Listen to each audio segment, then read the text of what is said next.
ലോകമെമ്പാടും ഒരു വാർത്ത പടർന്നു. ജാക്കി ചാൻ ഇനി ഹീറോ അല്ല.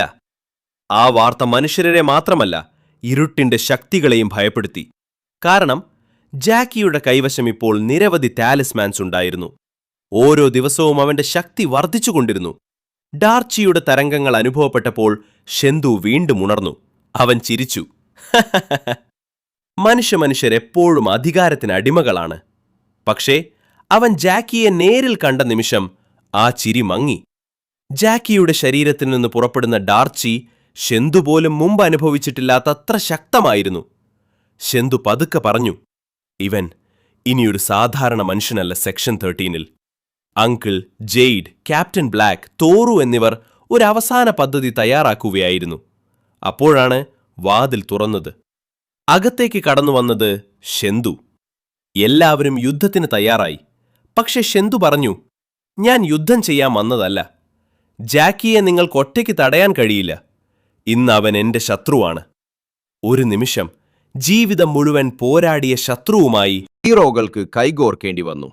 അതേസമയം ജാക്കി റൂസ്റ്റർ ടാലിസ്മൻ, സ്നേക്ക് ടാലിസ്മൻ, ഡ്രാഗൺ ടാലിസ്മൻ എന്നിവയും സ്വന്തമാക്കി. ഇപ്പോൾ അവന് പറക്കാൻ കഴിയും, അദൃശ്യനാകാൻ കഴിയും, തീയുടെ സ്ഫോടനങ്ങൾ സൃഷ്ടിക്കാം. മിറർ ഓഫ് എൻഡ്ലെസ് ഡാർക്ക്നെസ് അവനോട് പതുക്കെ പറക്കി പറഞ്ഞു, ഇനി ബാക്കിയുള്ള ടാലിസ്മൻസ് കൂടി സ്വന്തമാക്കൂ. അപ്പോൾ ഈ ലോകം മുഴുവൻ നിന്റേതാകും. ജാക്കിയുടെ കണ്ണുകൾ വീണ്ടും ചുവപ്പായി തിളങ്ങി. ജാക്കിയെ നേരിടാൻ എല്ലാവരും തയ്യാറായപ്പോൾ ജെയ്ഡ് മുന്നോട്ട് വന്നു. അവനെ തോൽപ്പിക്കാൻ എനിക്ക് താൽപ്പര്യമില്ല. എനിക്കെന്റെ ജാക്കി അങ്കിളിനെ തിരികെ വേണം. അങ്കിൾ അവളെ നോക്കി. ഡാർക്ക് ചി എത്ര ശക്തമായാലും പ്രകാശം പൂർണ്ണമായി ഇല്ലാതാകില്ല. അടുത്ത ദിവസം ജാക്കി ലോകത്തിലെ അവസാന ശക്തിയേറിയ ടാലിസ്മനെ തേടി പുറപ്പെട്ടു. എന്നാൽ അവനെ തടയാനെത്തിയവർ ഹീറോകൾ മാത്രമല്ല. Shendu, Tohru, uncle, Jade, captain black എല്ലാവരും ഒരുമിച്ച്. അടുത്ത ഭാഗത്തിൽ evil Jackie versus Shendu plus Jade plus section 13. ഈ മഹായുദ്ധത്തിൽ ജയിക്കുന്നത് ആരാകും? ആ രാത്രി ആകാശം മുഴുവൻ കറുത്ത മേഘങ്ങൾ കൊണ്ട് മൂടപ്പെട്ടു. ഇടിമിന്നലുകൾ തുടർച്ചയായി മിന്നി. ലോകമെമ്പാടുമുള്ള എല്ലാ മാന്ത്രിക വസ്തുക്കളും ഒരേ ദിശയിലേക്ക് വിറയ്ക്കാൻ തുടങ്ങി. കാരണം ഈവിൽ ജാക്കി അവസാന ടാലിസ്മൻ സ്വന്തമാക്കാനെത്തിയിരുന്നു. അത് സൂക്ഷിച്ചിരുന്നത് ഒരു പുരാതന ക്ഷേത്രത്തിന്റെ ഹൃദയഭാഗത്ത്. ജാക്കി പതുക്കെ മുന്നോട്ടു നടന്നു. അവന്റെ ഓരോ ചുവടിലും നിലം വിറച്ചു. അവസാനം അവൻ അവസാന ടാലിസ്മാൻ കയ്യിലെടുത്തു. ഒരു നിമിഷം 12 ടാലിസ്മാൻസിന്റെയും ശക്തി ഒരുമിച്ച് പൊട്ടിത്തെറിച്ചു. സ്വർണ്ണ നിറത്തിലുള്ള പ്രകാശവും കറുത്ത ഡാർക്ക് ചീയും ചേർന്ന് ഒരു ഭീമൻ ഊർജ്ജവലയം രൂപപ്പെട്ടു. മിറർ ഓഫ് എൻഡ്ലെസ് ഡാർക്ക്നെസ് മുഴങ്ങി.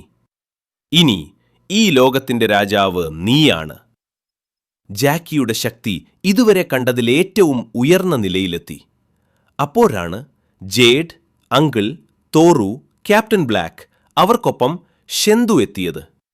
ഷെന്തു ജാക്കിയെ നോക്കി പറഞ്ഞു, നീ മനുഷ്യനല്ല, നീ നിയന്ത്രണം നഷ്ടപ്പെട്ട ഒരു ശക്തിയാണ്. ജാക്കി ചെറുതായി ചിരിച്ചു. ഷെന്തു, ഒരിക്കൽ ഞാൻ നിന്നെ തോൽപ്പിച്ചു. ഇന്ന് ഞാൻ നിന്നെ ഇല്ലാതാക്കും. ഷെന്തു തീയുടെ മഹാസ്ഫോടനം പുറപ്പെടുവിച്ചു. പക്ഷേ ജാക്കി ഡ്രാഗൺ ടാലിസ്മൻ ഉപയോഗിച്ച് അതിനെ തിരിച്ചയച്ചു. തോരു മുന്നോട്ട് ചാടി. ബുൾ ടാലിസ്മനിന്റെ ശക്തിയുള്ള ജാക്കി ഒരു പ്രഹരത്തിൽ തന്നെ തോരുയെ പിന്നിലേക്ക് തെറിപ്പിച്ചു.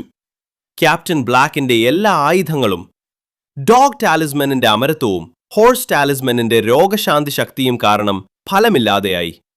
എല്ലാവരും തോൽക്കാൻ തുടങ്ങി. ജെയ്ഡ് പതുക്കെ ജാക്കിയുടെ അടുത്തെത്തി. അവൾ ആക്രമിച്ചില്ല. കരഞ്ഞുകൊണ്ട് പറഞ്ഞു, ജാക്കി അങ്കിൾ, ഇത് നിങ്ങളല്ല.